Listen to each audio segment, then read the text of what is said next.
Hello students, this is Dr. Shell. I'll be the instructor for this course in Logic. This is an online session for summer of 2021. I'm glad you're joining me. This little video is just to give you an overview of how to negotiate your way around the course. Make sure you know how to find your way, where the materials are, assignments, and this is the material you'll need for the course little exam that will open up all your next unit. So glad to have you aboard.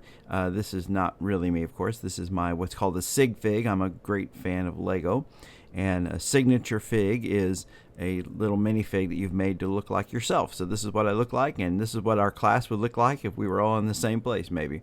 So I'm glad to have you, and I hope this is helpful to sort of lay out how to be successful in this course. Alright, so this is what our course looks like when you open it up. I'm going to talk about the various elements, especially those that you see on the right hand side. The left hand side has general material that's provided by the Blackboard creators, which has links to various things. But I'm going to walk you through the right hand side, which has most of the material that is relevant to our course. And we're just going to go down each element so you can find your way. Now, often when you open up your course, you're going to see a little banner like this, and it tells you that I've made a new announcement for the course. And you're going to want to make sure that you open those. I know a lot of times you're getting in here because you're in a hurry and you're trying to make good use of your time. You've got a deadline to meet. But go ahead and make sure you look at these announcements, because they frequently have very important information, sometimes inspirational thoughts, but generally there's something that you will need to be aware of. So take the time to go ahead and view those announcements whenever they come. I also link them usually to your email, so you'll also see them pop up on your email as well. You can also, on the left hand side, if you'll see, there's a little banner there that says announcements. There will be the archive of all the announcements in the course. So if at some point you think, I think there was an announcement about that, you can go over, click on those the announcement banner, and you'll see all the archived announcements for the course.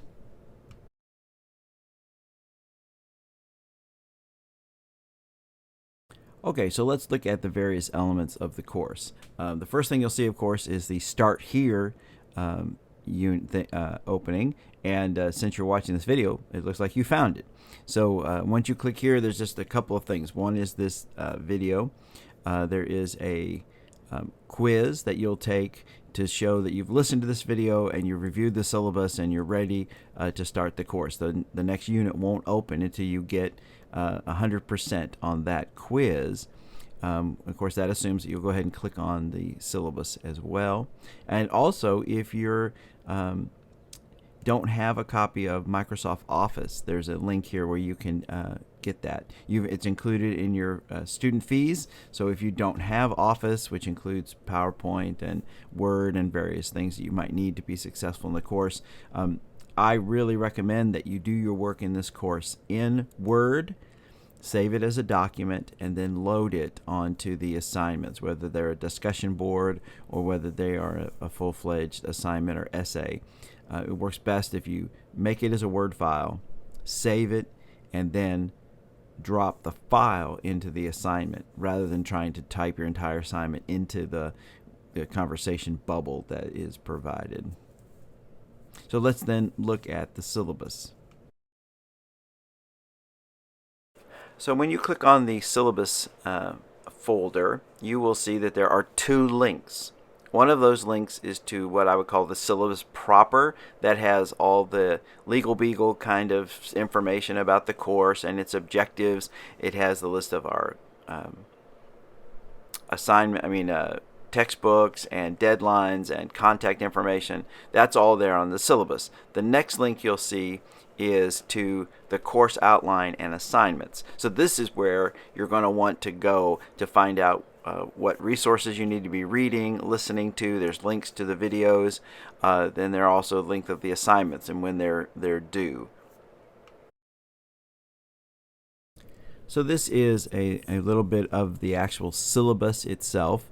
I want to just draw your attention to a couple of things. One is that our textbook for this course is called Concise Guide to Critical Thinking by Louis Vaughn, second edition, and you need to secure a copy of that, and hopefully you already have. And then also you'll see there's a link to a thing I call Dr. Shell's Logic Lodestone, which is a card we're going to talk about that sort of gives you all the vocabulary that you need to be successful in this course. Here's a breakdown of how the course is graded and weighted. A couple of really important matters to bring up. In addition to the textbook and the card and other classroom materials, you are required to watch some videos that you will have to rent. One of them is an episode of House, the TV show, and you will have to rent that, or maybe you have access to it through a streaming service. But just make sure that you're aware that that's your responsibility to get a hold of, and you'll see that on the assignment and course overview. I do not accept any late work. This course really moves fast, and so you're going to have to observe those deadlines and make sure that you get everything in on time. I do not accept late work.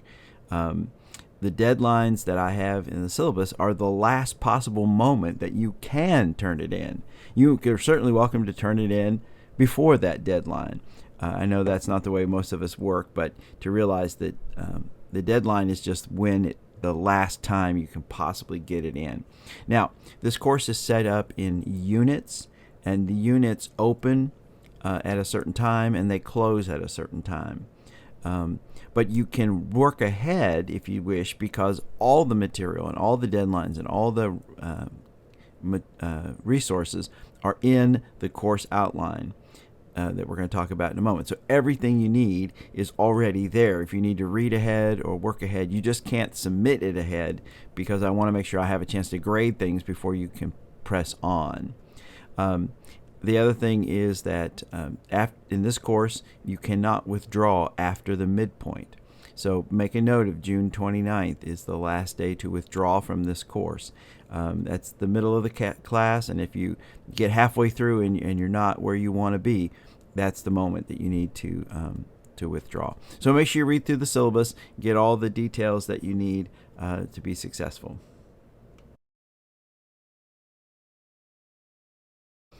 All right, the next item we want to take a look at is this thing called the Logic Lodestone. So let's take a look at that.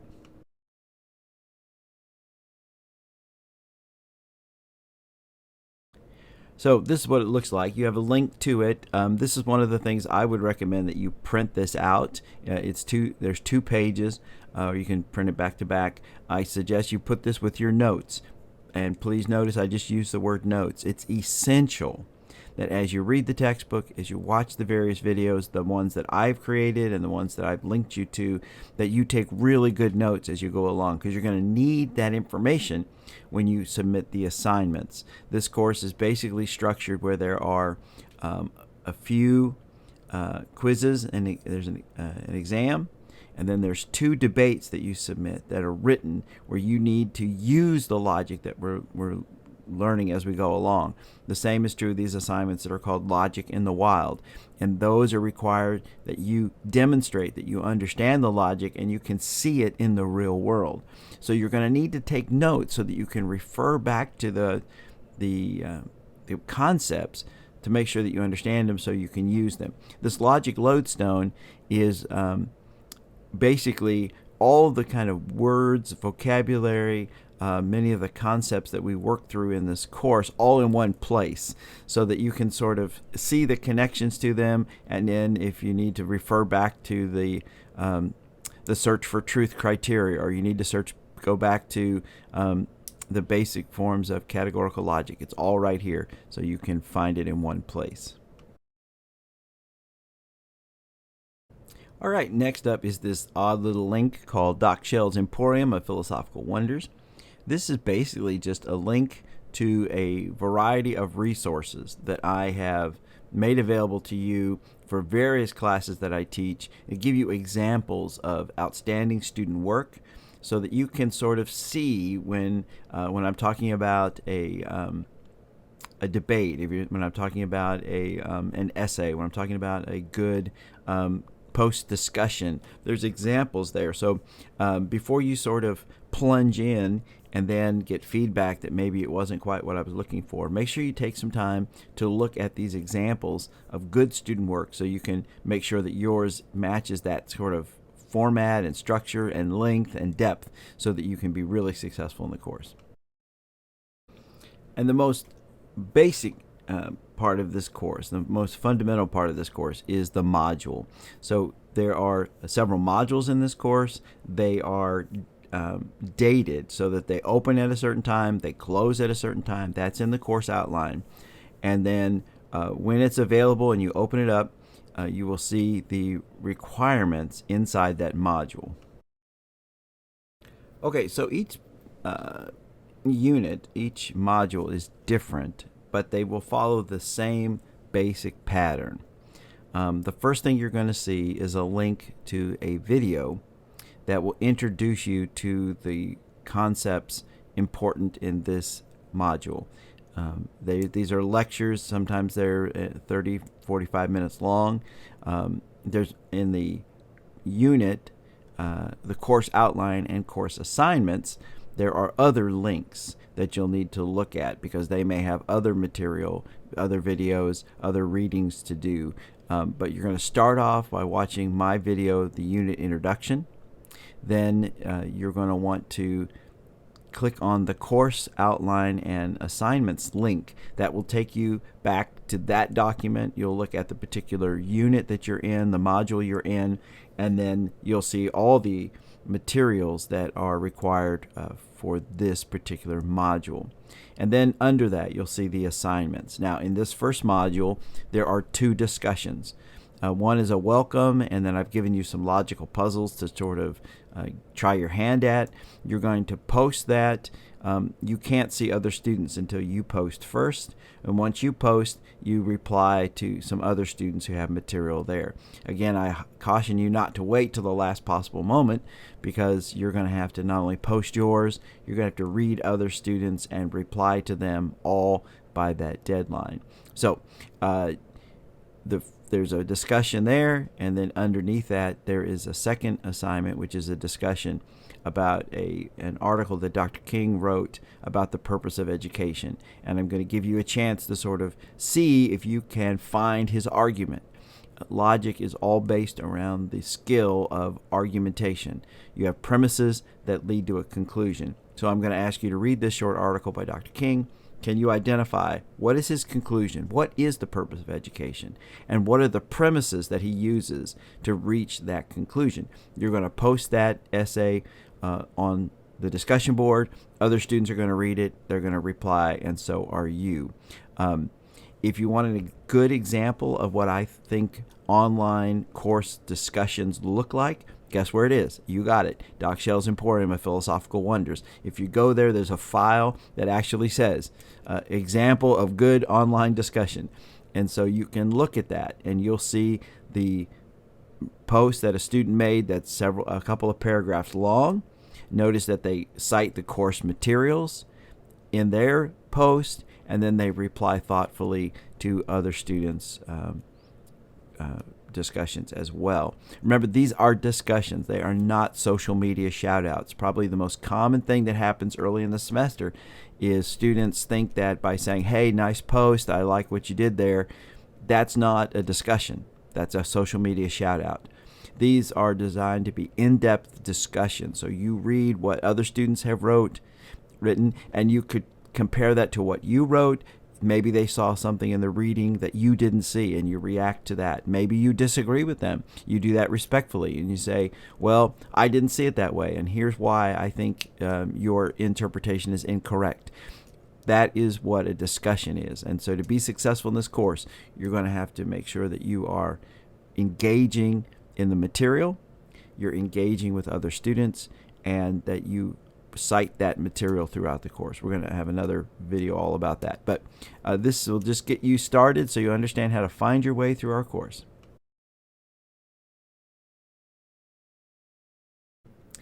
And then I want to draw your attention to another link that's there in your course content, and that is online office hours. Monday nights at 8 p.m., you can click this link and it will connect you by Collaborate to a online office session. So I'll be there, and I'll be there for an hour and a half, as long as there are students that have questions. You can pop in and ask a short little question, get your answer, and hop out. Some students like to come and just hang out and listen to what other students are asking, because oftentimes they have the same question. You can ask very detailed questions about a particular assignment, or you can just ask some very general questions about the unit to make sure you understand everything that's involved.